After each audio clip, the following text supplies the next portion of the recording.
Good morning, dear students, teachers, and friends. We are in the midst of Mary Ward Week celebrations. A true Essenciate will know what and why of this special celebration. Venerable Mother Mary Ward, that incomparable woman of the 16th century, predicted then that women in time to come will do great things. These prophetic words are proved right in the 21st century. We see empowered women in every field of work and service in the society. Mother Mary Ward, the pioneer in education of girls, has contributed immensely to the girls, and we, the girls, are deeply indebted to her for what she is and for what she has done for us. Mother Mary Ward has left a rich legacy behind for us to follow. We have been listening to various qualities of Mother Mary Ward in the past few days, such as her undaunted courage, equanimity in suffering, spirit of freedom, justice, sincerity, etc. We will hear about a few more heroic virtues of Mary Ward in the days to come. Before I touch the topic, that is, the best way to bear troubles with equanimity is to thank God heartily for them. Where do troubles come from? Troubles are created by us or invited by us. Not as someone says, God sends troubles. God is not a troublemaker. He is a trouble reliever. That is why Mother Mary Ward tells us to thank God heartily for them in order to bear them patiently. I would like to tell you a story Lord Buddha told his disciples. One day, a tiny drop of snow from the mountain top started its way to join the ocean. As it traveled down to the valley and flowed gently, it became a tiny rivulet mixing with other drops.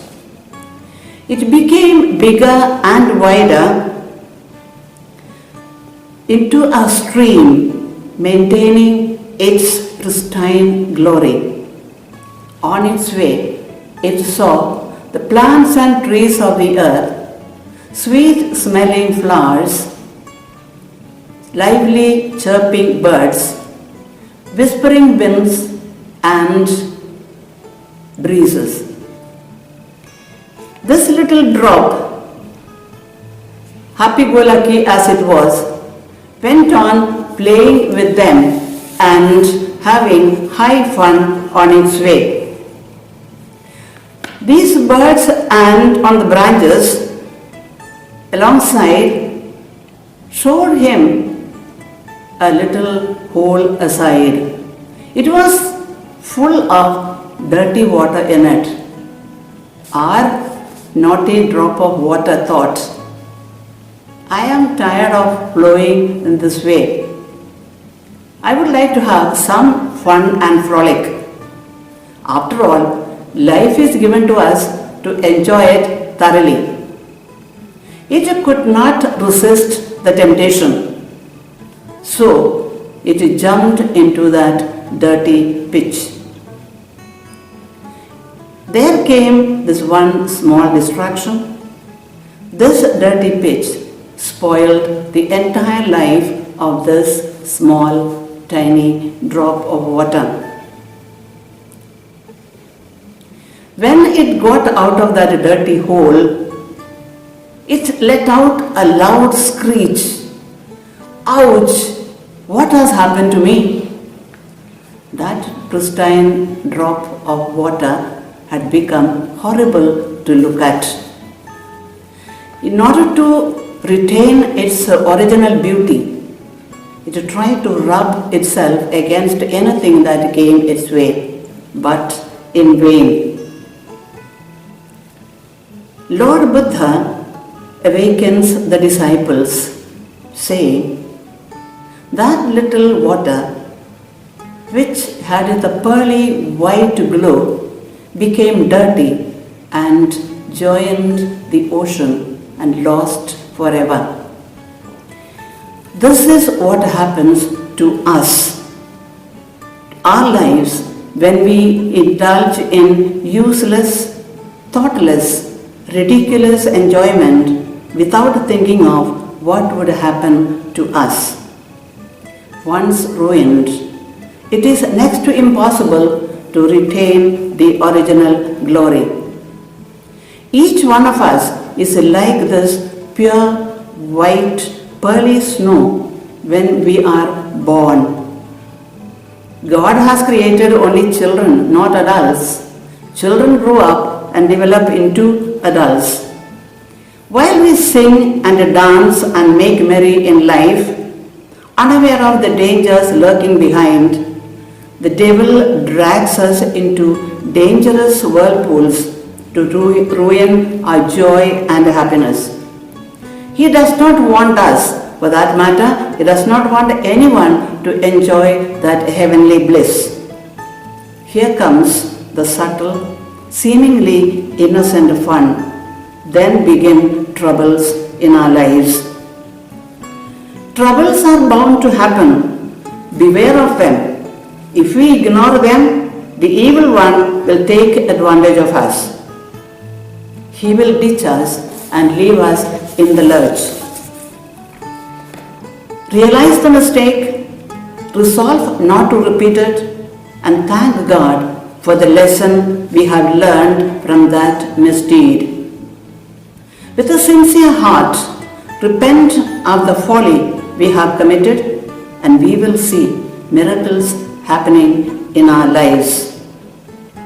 Our former glory will return to you and will revitalize us for a better life. God has given us parents, teachers, and good friends. Take them into confidence when you are confused or troubled.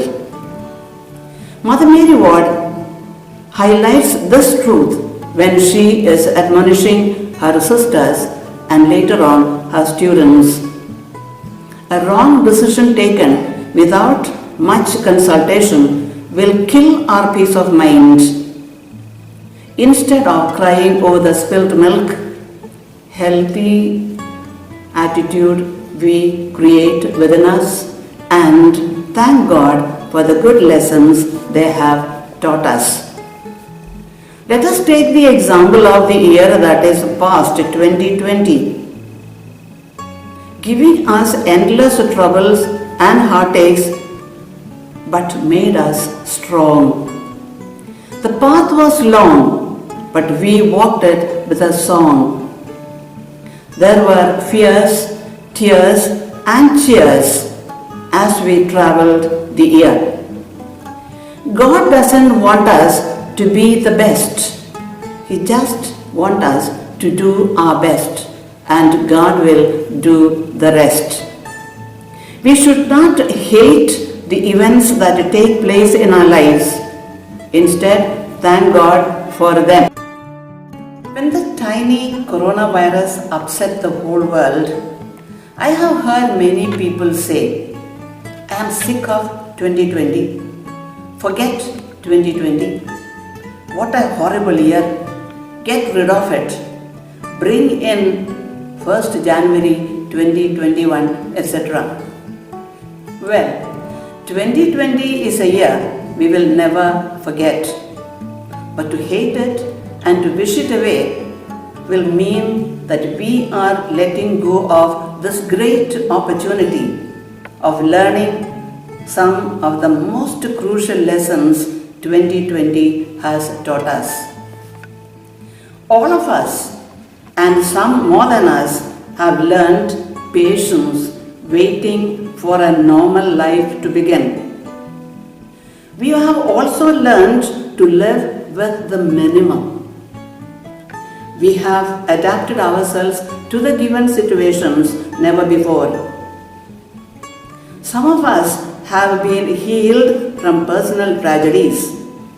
These are the great lessons this great teacher has taught us.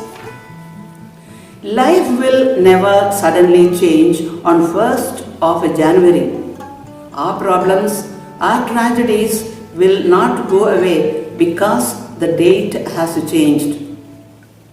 Life changes only when our mindset changes. The quicker way to get our mindset change is to stop saying, I hate 2020 and start saying, I've learned a lot of wonderful lessons from 2020. Thank you, God, for the year that is gone by. Then I have truly grown. What about the time we have spent with our parents because of the lockdown? Otherwise, we would hardly meet and converse with them. Communication with our friends and relatives has also improved.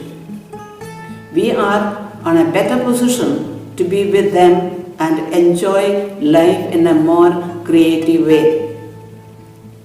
If we keep hating 2020, we will actually not allow our brain to process and accumulate all these crucial life lessons.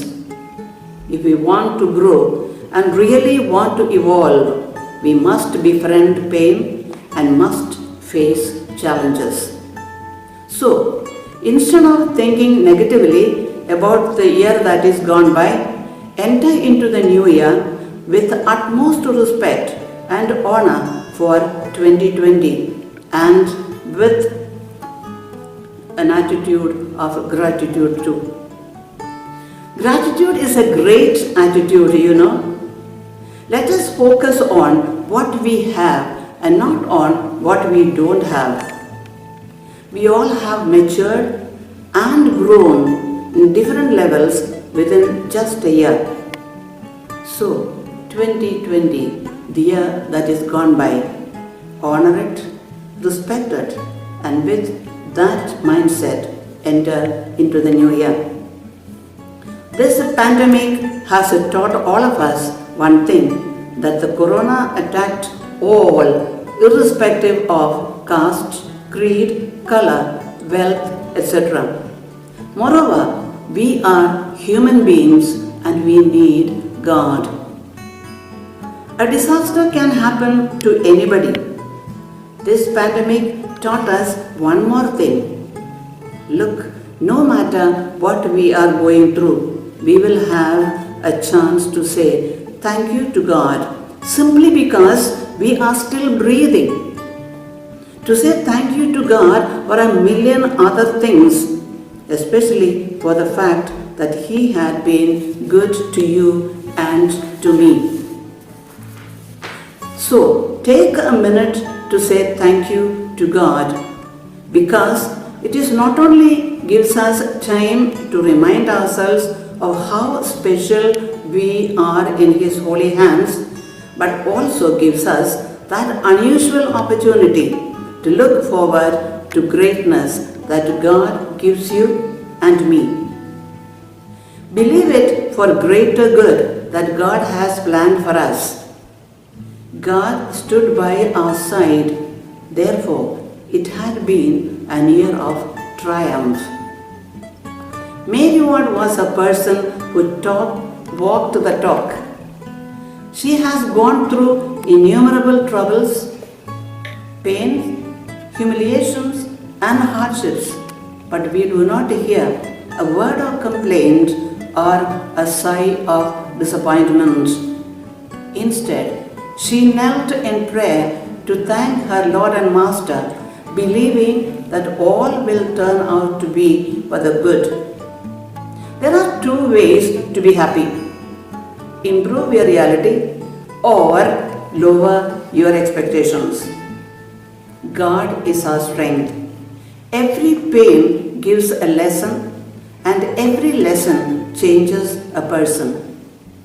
Making everybody happy is not in our hands, but being happy with everyone is definitely in our hands.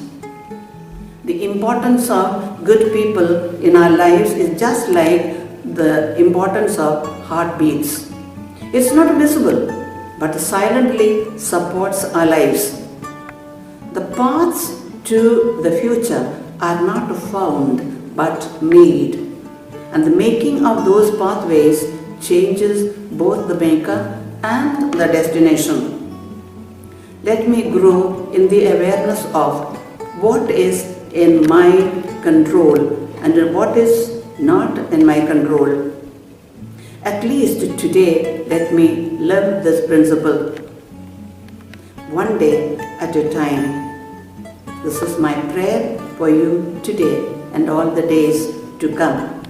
Keep in mind the maxim of our Venerable Mother Mary Ward: the best way to bear troubles with equanimity is to thank God heartily for them. Wish you happy memories of 2020 and have a great journey ahead in 2021 and more. A very fruitful Mary Ward week. God bless you all.